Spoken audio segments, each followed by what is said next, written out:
कोरोनाच्या काळात माणसाची झालेली दयनीय अवस्था बघून त्यावेळी मला सुचलेलं जे काव्य आहे ते मी आपल्यासमोर सादर करतो आहे. अरे मानवा, तुझी आजची केविलवाणी दशा बघून मला नक्कीच वाईट वाटते आहे.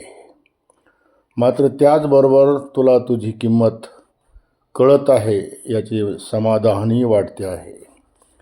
दोन वासनांध व्यक्तीच्या संसर्गामुळे जन्माला आलेला तू, किड्यामुंगी एवढेच तुझे अस्तित्व, पण सम्राट बनण्याची तुझी महत्त्वाकांक्षा, भाकरीच्या एका तुकड्यावर जगू शकणारा तू, जगाच्या कोठाराचा मालक बनू पाहतो.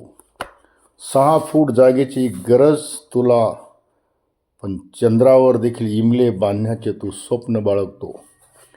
तुझा क्षणाचा भरवसा नसताना युगांच्या भाषेत तू बोलतो. संकटाच्या एका झटक्यात तू कुठे जाऊन पडतोस. मग कशाला मिरवतो विजयाच्या पताका आणि बडवतो कांठळ्या बसणारे नगारे. घोटभर पाण्याची तहान तुझी, पण तुला हवे असतात 7 समुद्र. असतो मलमूत्र हड्डी मांसांचा गोळा तू, उगीच लटके झटके दाखवीत फिरतो जगाला कशाला. अज्ञानी असून तू ज्ञानाचा महिमा गातो. तोड नाही तुझ्या या ढोंगाला. चोरावर तलवारीच्या वेठीच धरतो जनसामान्यांना.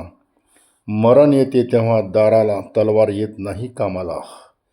किती खेळ तुझे, किती सोंग तुझे, पार नाही तुझ्या बालिशपणाला.